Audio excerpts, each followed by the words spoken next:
Preschool education. Preschool education, which began at the age of 3, was another target of the education reform. In 1985, preschool facilities were to be established in the building and made available by public enterprises, production team, municipal authorities, local groups, and families. The government announced that it depends on individual organizations to sponsor their own preschool education, and that preschool education was to become a part of the welfare services of the various government organizations, institutes, and state collectively operated enterprises. Cost for the preschool education variety according to the service rendered. Official are also called from more preschool teachers with the more appropriate training.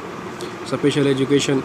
The 1985 National Conference on the Education also recognized that the importance of special education in the form of program for gifted children and for slow learner.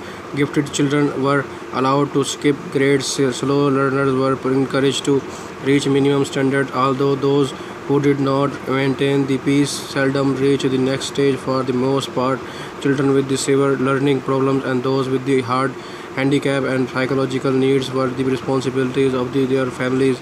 The extra provision were made for blind and severely hearing impaired children, although in 1994 special schools enrolled fewer than 2% of the all eligible children in those categories. The China Welfare Fund, established in 1994, received state funding, and they had the right to solicit donation within China and from the abroad, but special education has remained a low government priority. Today, China has 1,540 schools for special education with 375,000 students, more than 1,000 vocational training institutes for disabled people, nearly 300,000 standard vocational training and the education institute that also admit disabled people, more than 1,700 training organizations for rehabilitating hiring impaired children with over 100,000 trained and did not trained children. In 2004, 4,112 disabled students entered ordinary school of higher learning. Of the disabled children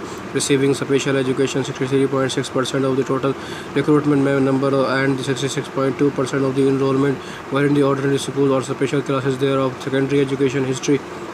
Secondary education in China has complicated history. In the early 1960s, the education planner followed a policy called the walking on the two legs, which established both regular academic schools and separated technical schools for the vocational training. The rapid expansion of the secondary education during the Cultural Revolution created serious problems because the resources were separate too thinly. The educational quality declined further. This expansion was limited to regular secondary schools. Technical schools were closed during the Cultural Revolution because they were viewed as an attempt to provide inferior education to children of the worker and peasant families. In the late 1970s, the government and the party representative criticized what they termed the unitary approach of the 1960s, arguing that it ignored the need for two kinds of graduate, those with the academic education, college preparatory, and those with the specialized technical education vocationally. Beginning in 1976, with the renowned emphasis on the technical training, technical school reopened and their enrollment increased.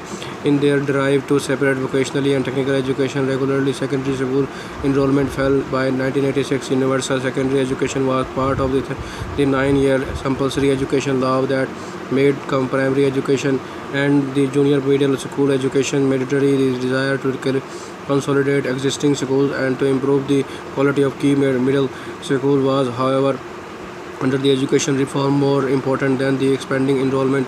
Junior secondary school education is more commonly known as the middle school education. It consists the last 3 years of 9 years compulsory education. Students who live in rural areas are often bordered into this township to receive their education.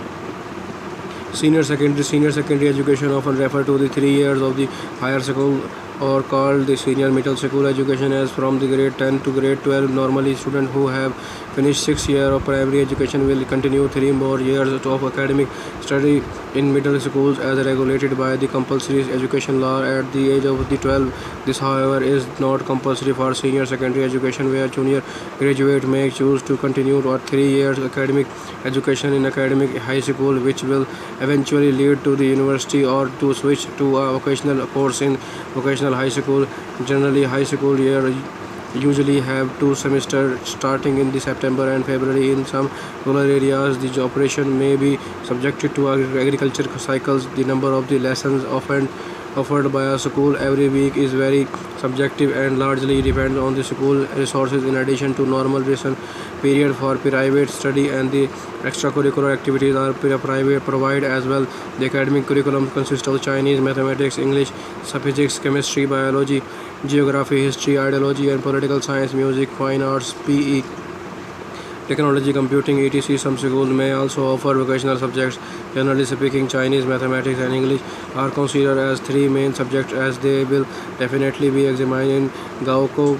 In most provinces, students also need to be examined in either natural science, which incorporate physics, chemistry, and biology, or social sciences, which incorporate geography, physics, history, and ideology of political science. In China, a senior high school graduate will be considered as an educated person, although the majority of the graduates will go on to universities or the vocational colleges. Given that the competition of our limited universities places is extremely intense, most high schools are evaluated by their academic performance in Gaokao by the parents and the students.